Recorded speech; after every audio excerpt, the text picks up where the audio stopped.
Hi everyone, so I am maybe just a little bit late with this video. And maybe I'll do a review in a couple of weeks. Just a little bit, not much. Okay, let's get on with it.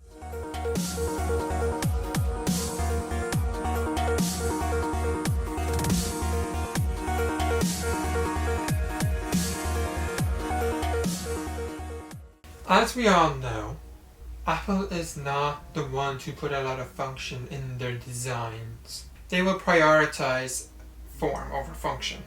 So this case is not for protection, as you would imagine. It's mainly for style. It does the basics of protecting your device, like it covers the back and the front of the device, but the sides are still exposed. This cover also comes in multiple colours. So dark navy, cypress green, pink citrus, pink sand, surf blue, cactus, which is my one, black and white. That's a lot of colours. Oh, and before I forget the price, for the big 12.9 inch it's €120. For the smaller 11.9 inch it's like €89. The main stuff I'm going to focus in this review is design, durability and usability. So let's start with design. As always with Apple products, it looks really nice, it looks really good, it's good looking. It's a flat and a minimalistic design with the Apple logo stamped into the back of it rather than being cut out or just stuck on as a sticker. It does feel nice in the hand and it complements the iPad really well. Now it does provide some protection. It provides protection from the back and the front mainly. There's nothing on the sides are exposed, and yes, I have managed to get a little small dent in the side of my iPad, but it's not that noticeable. So the part of the cover that goes over the screen, it's foldable. It has 3 sections.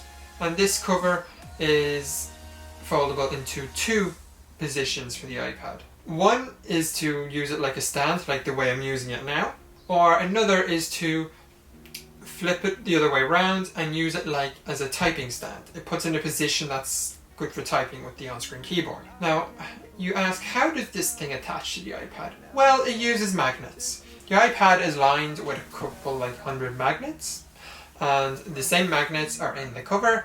It just magnetically to the back of the iPad, and the same with the flap.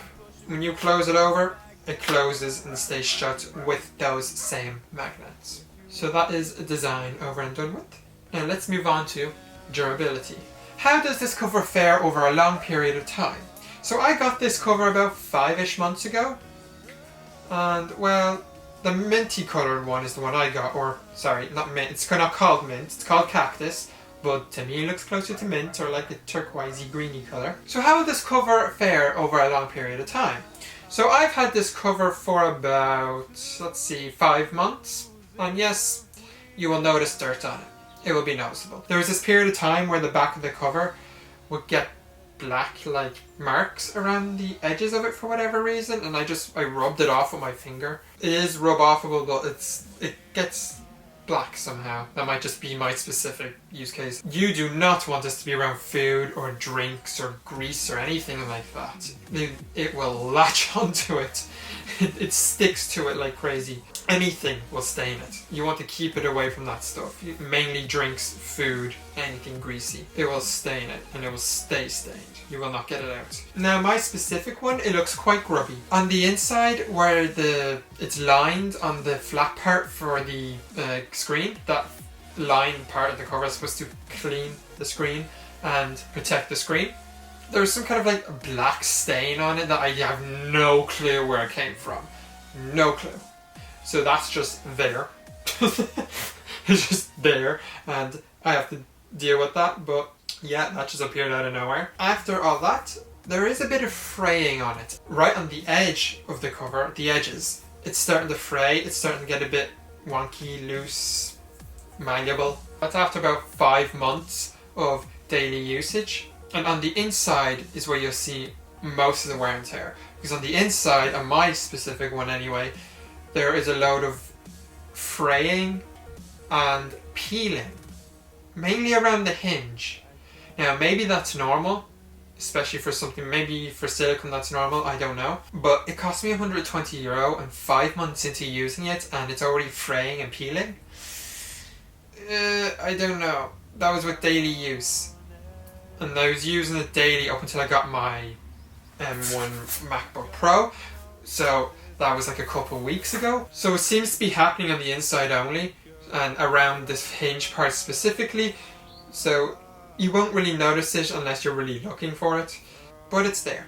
And if you're spending €120 or €89 on this, you'll want to consider that. So let's move on to usability. So this iPad Smart Folio cover has two positions.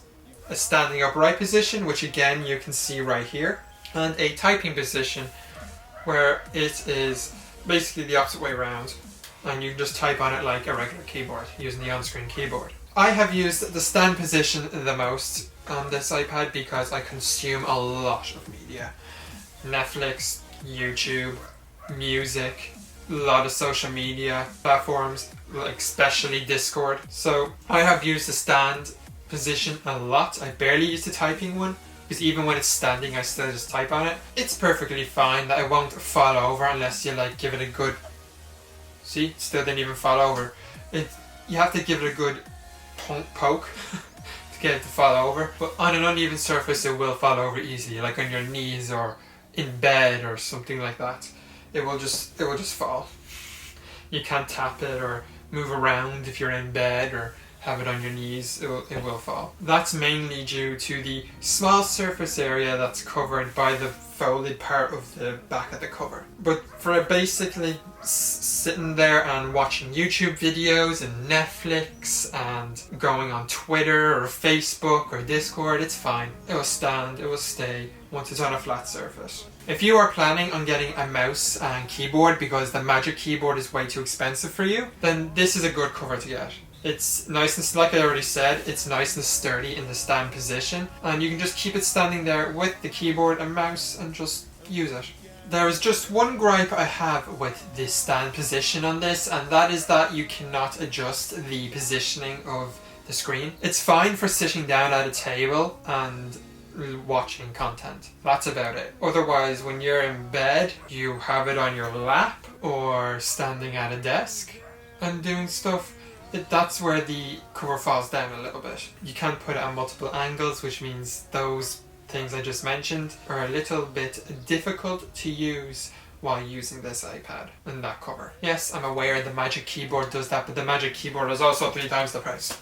It'd just be nice if they had a work angle, I'm going to call it, because usually when you have it on your lap or have it on a desk standing up, you are working. So it would just be nice to be able to have a work angle for it, so then you would be able to put it at a further back angle, so you're not straining your neck or having to stand too far back or anything. So they could maybe add a third position to it, that'd be cool. So far that's my only real gripe, apart from the griminess it collects over time. Now another function those magnets give is holding the flap for the screen out of the way. So when you're holding it, you can fold the flap to the back of the device and the magnets just hold it there for you. It is really handy and really convenient and makes using it nice. It's not a cover that you have to get the strap and then put it around, or you just have to hold it there with your hand. You could hold your hand anywhere on the device while the cover is on it, and the magnets will keep that flap stuck to the back of it and out of your way. So speaking of the magnets are really strong. You are able to stick the iPad to your fridge if your fridge is magnetic. Do not do that at home. Do not risk that at home. Okay, but you can do it if your fridge is made out of a magnetic material. And if you do it with the cover, it doesn't affect it either. It stays up perfectly fine. Magnets are very strong. So the only time the iPad will actually fall out of the case is if you shake it violently. If you like knock it off something. Like for example, I've had multiple occasions where I have it on my bed and it falls over off the edge of the bed and it just comes off the cover. Like I've said before, it's not really a protection cover, it's more of a style cover. It makes the iPad look good and adds a little bit of functionality to it. Now, like I've mentioned a million times in this video, it is not a protective cover. Because it has no sides on it, it allows for the pencil, the Apple Pencil, this thing, to be magnetically attached to the top of the iPad, or the side of the iPad, depending on what way you're holding the iPad. But I think they could have done better and still provided sides to the cover, just have a cutout for the pencil. So then at least the sides are covered and have somewhat protection. In day-to-day use, I do constantly hit this thing off the sides, off like the walls or door frames and stuff like that. So I thankfully managed only to get one small little dent in it. If they added the sides to it and the cutout for the Apple Pencil, it would have made this cover the perfect balance between style and protection, or decent protection at least. So then you can go around with your iPad looking good, but also knowing that it has a little bit of protection. I really like this case, or cover, it's probably more cover, because I was looking for something that offered a little bit of protection, but while looking good. Because I was planning on bringing this iPad around with me all the time, and I do bring it around with me everywhere, so I wanted something that would not add too much weight to it, so then I wouldn't be lugging around something that was really heavy. So that was the main reason I wanted to get something like this. I just wish that they added a third angle to the stand position, because watching content is fine, but doing anything on your knees or on a table standing up, it's just a little bit of a strain on your back or neck or whatever, just to be looking down at that angle, to be like that, or to like do any of those kind of weird positions. And that they also put sides on the cover and just put a cutout for the Apple Pencil, and it still look good, especially with Apple's design team. Like, they're able to make so many good looking products. Now there's a questionable couple, but majority of their products are good looking. Like, they don't need to worry about that. Would I recommend this cover? Yes. Unless you are looking for heavy duty protection for your iPad, I would recommend this cover. It's nice and lightweight, which means you won't notice it too much on the iPad. It looks good. It allows the Apple Pencil to dock to the side, top of the iPad, and it also provides some extra functionality with the typing position and the stand position. And if you really need to, you can stick it to something that's magnetic. But I would not recommend that. Do not try that at home. Do not recommend that. So that's everything for today's video. If you want to check out this case, I've linked to Apple's website down below. If you want to see more content from me, subscribe to my channel and podcast, TechCast, where I talk all things tech with my friend Connor. So all the links for that will be down below, along with all my socials links as well. All the links to my Twitter and Instagram. So go check all that stuff out, and hope you enjoyed this video, and let me know, are you planning on buying this cover for your iPad? Ciao tutti!